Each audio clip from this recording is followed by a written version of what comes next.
देखो, पिछली क्लास में हम लोगों ने बात की थी कि किसी भी वैद्युत ध्रुव है, यहाँ मान लिया आवेश माइनस क्यू और यहाँ मान लिया आवेश क्या है, इसकी निरक्षीय स्थिति पर, निरक्षीय स्थिति मतलब यहाँ पर बिंदु P है r दूरी पर। कितनी दूरी पर? r दूरी पर आपका एक बिंदु P है। यहाँ पर आपको वैद्युत क्षेत्र की तीव्रता ज्ञात करनी है। यहाँ पर क्या ज्ञात करनी है? यानी कि आपको यहाँ पर वैद्युत क्षेत्र की तीव्रता EP ज्ञात करना है। क्या ज्ञात करना है? तो अगर देखिए वैद्युत द्विध्रुव की लंबाई होती है 2l। कितनी होती है? ये बिंदु है O। ये बिंदु कौन सा है? O जो है वैद्युत द्विध्रुव का मध्य बिंदु है। कौन सा बिंदु है? तो कितनी लंबाई हो गई l, और इतनी लंबाई भी क्या हो गई? सही है।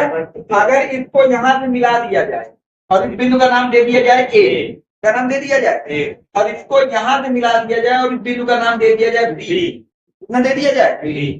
तो त्रिभुज AOP में, किसमें?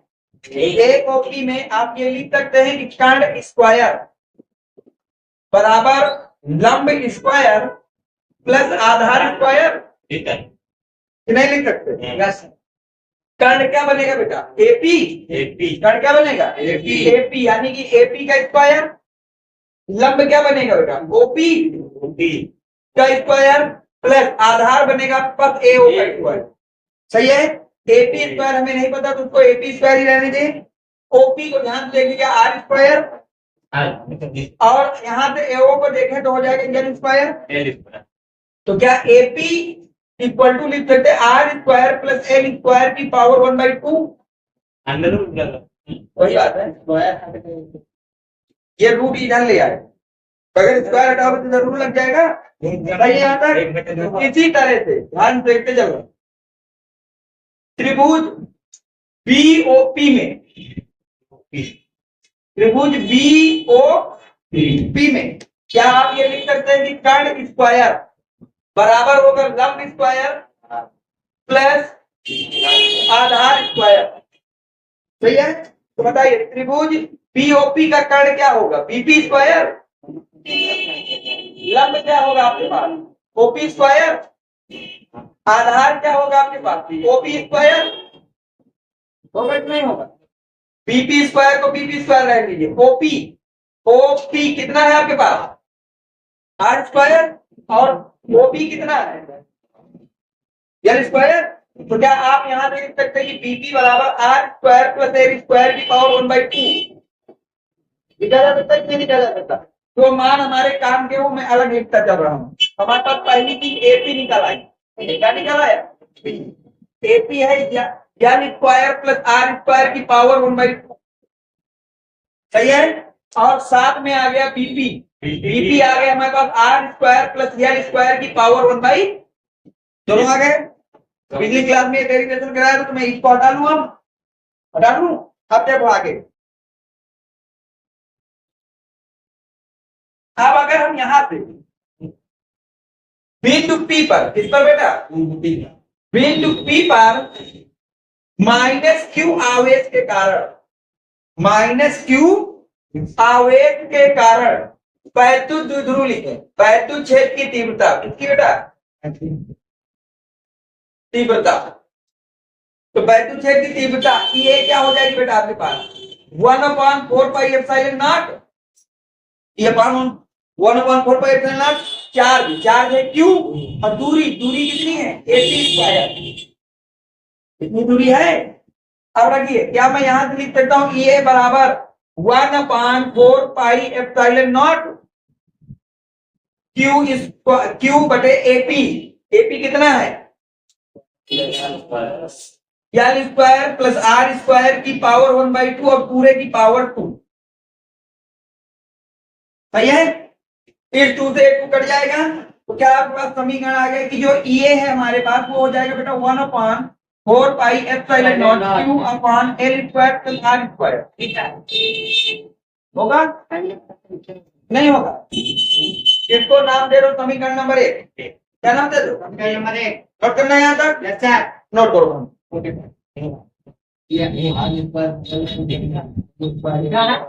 हाँ, सही है। नोट करो इसको, ये अब इसको भी मैं यहां लिख लेता हूं कि हमें सब मानों की बाद में जरूरत पड़ेगी। तो ये बराबर 1/4 pi Q upon L square plus R। सही है। अब इसी तरह से हम लोग निकालेंगे बेटा बिंदु P पर प्लस Q आवेश के कारण वैद्युत क्षेत्र की तीव्रता, इसके कारण प्लस Q, इस वाले कारण भी निकालते हैं। तो बताइए इस पर क्या हो जाएगा, EB आपके पास आ जाएगा 1/4 pi Q upon BP square. दूरी इनकी बीच की कितनी है, सही है। हाँ बताइए 1/4 पाई अपनी जगह होगा कि नहीं होगा, क्यों की जगह क्यों, बीपी का स्क्वायर कितना है, R square plus L square की पावर 1/2। यहां लिख देंगे R square plus L square की पावर 1/2 और पूरे की पावर 2 लिखा जाएगा। इस 2 से ये 2 हट जाएगा। तो आपके पास पीबी कितना आ गया, 1/4 pi Q upon R square plus L square. इसको नाम दीजिए समीकरण नंबर 2। क्या दीजिए, समीकरण नंबर 2 हो गए यहां तक। अब इसको भी मैं यहां लिख लेता हूं ताकि हमें जब मान की जरूरत पड़े तो कोई दिक्कत ना आए। भी हमारे पास आ गया 1/4 pi Q upon L square plus. सही यहां तक। अब ध्यान से समझना, यहां हमेशा जैसे अब यहाँ बिंदु P पर भाई यहाँ पे आवेश रखा है -Q और यहाँ पे आवेश रखा है और यहाँ पर बिंदु क्या है P, -Q प्लस Q बिंदु क्या P। अब इसके कारण जो वैद्युत क्षेत्र की तीव्रता लगेगी वो इस दिशा में लगेगी। EA आपका इधर को आएगा और EB इधर को निकलेगी। अब हमें तो परिणामी निकालना, क्या निकालना बेटा, जब आपका ऐसा केस बने तो मान लेते हैं कि इनके बीच का जो एंगल है वो है, मान लिया इनके बीच का कोण कितना है। तो अगर आपको ईपी निकालना तो ईपी इनके बीच से कहीं निकलेगा कि नहीं निकलेगा। तो ईपी का सूत्र हो जाएगा बिंदु P पर परिणामी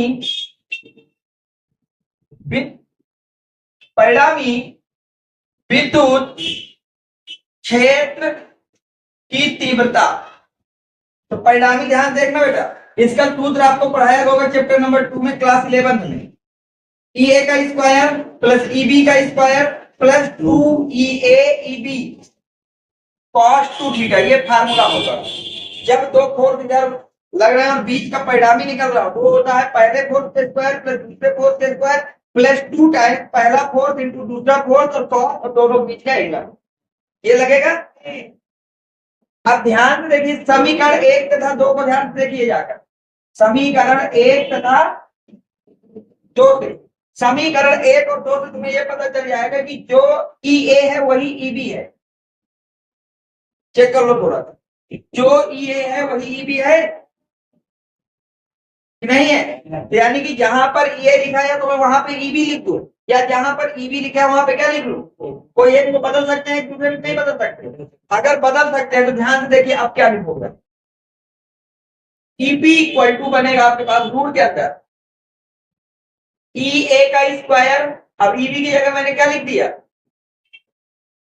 सही है, क्योंकि EB किसके बराबर है, सही यहां तक, प्लस 2EA और EB की जगह भी क्या लिख दिया, साथ में क्या लिख दिया, यहां तक कोई दिक्कत। अब आगे क्या इसको लिखा जा सकता है 2EA square plus 2EA square cos 2 theta, नहीं लिखा जा सकता। अगर लिखा जा सकता क्या मैं यहां से 2EA को अगर बाहर निकालूं स्क्वायर को तो क्या अंदर 1 प्लस cos 2 थीटा बचेगा, नहीं बचेगा, कितने बचेगा। अब तुमको मैथ में एक फार्मूला सिखाया गया होगा कि cos थीटा इक्वल टू होता है 2 cos स्क्वायर थीटा -1 के, किसके इक्वल होता है, cos 2 थीटा इक्वल होता है 2 cos स्क्वायर थीटा -1। अगर इस मान को मैं यहां पर रख दूं तो क्या आपके पास बेटा EBA बनेगा 1 प्लस का 2 cos स्क्वायर थीटा -1, नहीं बनेगा। -1 से -1 काट दूं तो ईपी इक्वल टू रूट के अंदर 4 स्क्वायर कॉस स्क्वायर थीटा, और इसको भी मैं लिख देता हूं 2 का स्क्वायर। ये बनेगा, नोट करो यहां तक जो भी नोट करना है। हाँ, जब तुमने यहाँ से 2a² को कॉमन लो तो यहाँ 1 बचेगा, और यहाँ पे क्या बचेगा, cos 2 थीटा 1 प्लस और कुछ बोले तो है ना 2a² तो पूरा कॉमन ले रहे हैं ना, कॉमन में तो पूरी चीजें बाहर आएंगी, नहीं आएंगी। नोट करो यहाँ तक, ईपी तक पहुंचो, पीछे लिखना क्या हो गया भैया, कनेक्ट होता है।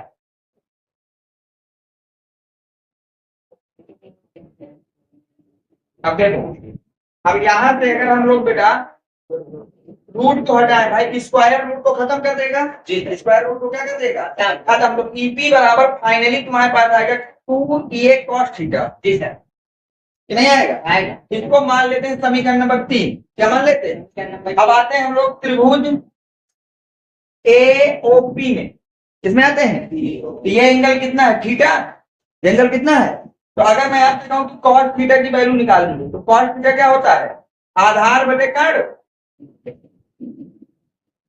होता है कि नहीं होता, आधार क्या है बेटा एओ, और कर्ण क्या है एपी।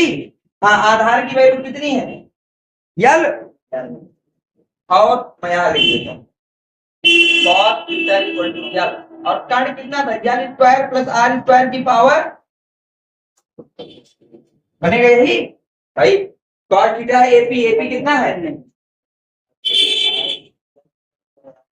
ये लिखा है ना, सही है, cos थीटा की वैल्यू नहीं सही, cos थीटा का मान समीकरण नंबर 3 में रखने पर, cos थीटा का मान समीकरण 3 में रखने पर, ध्यान से देखना, तो ईपी इक्वल टू बनेगा 2a L divide by L square plus R square की पावर 1/2, बनेगा कि नहीं बनेगा।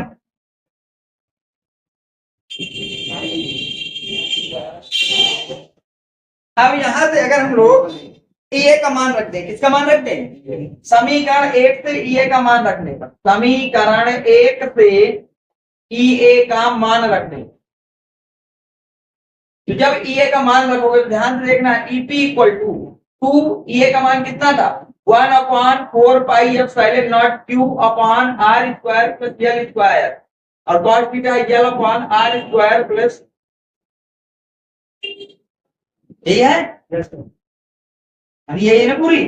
अब आगे आइए आप,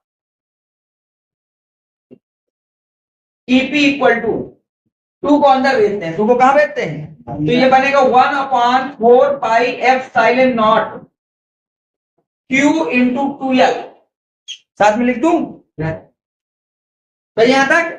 अब देखो, जब बेस समान होते हैं तो घातें आपस में क्या हो जाती है, जुड़ जाती हैं, इसकी घात कितनी है 1, और इसकी घात कितनी है 1/2, तो 1 में 1/2 जोड़ोगे तो अंदर 3/2 आएगा कि नहीं आएगा, 3/2 आएगा, तो क्या बेटा R square plus L square की पावर लिख दूं 3/2, लिख दूं, और आपको पता हो कि Q इंटू 2l बराबर होता है P के, किसके बराबर होता है, तो क्या आपके पास ईपी का फार्मूला आ जाएगा 1/4 pi epsilon nought P divide by R square plus L square की पावर 3/2, आएगा कि नहीं आएगा, उठने आया था कुछ, कहां पर ये चीज,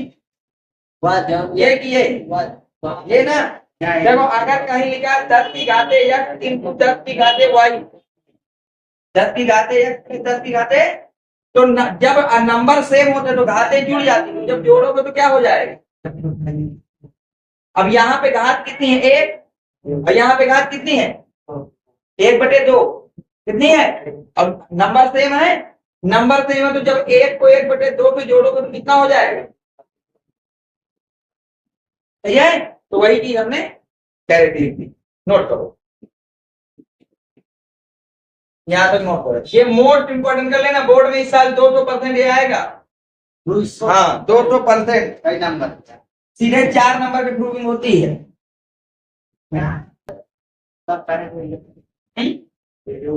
सभी पता के नीचे लिखा। हाँ ये साइड हाँ पूरे में बूढ़े में तो आई है, अंदर भेज जाती। सही है, अब आगे जाता हूं।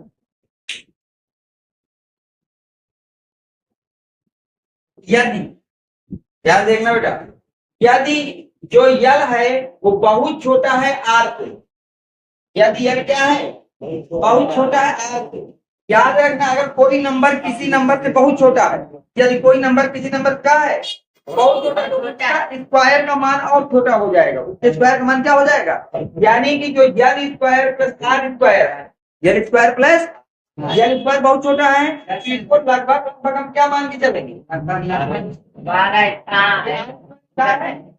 तो अगर इस मान को मैं यहाँ रखूं, इस मान को क्या करूं, तो ध्यान देखना, EP equal to 1/4 pi epsilon nought P divide by R square की पावर 3/2 लिखा जा सकता है। इस स्क्वायर से ये स्क्वायर खत्म हो जाएगा, तो जो आपकी निरक्षीय स्थिति में वैद्युत क्षेत्र की तीव्रता आ गई, वो आ गई EP equal to 1/4 pi epsilon nought P upon R। यही होता है बेटा किसी विद्युत द्विध्रुव के कारण निरक्षीय स्थिति में वैद्युत क्षेत्र की तीव्रता।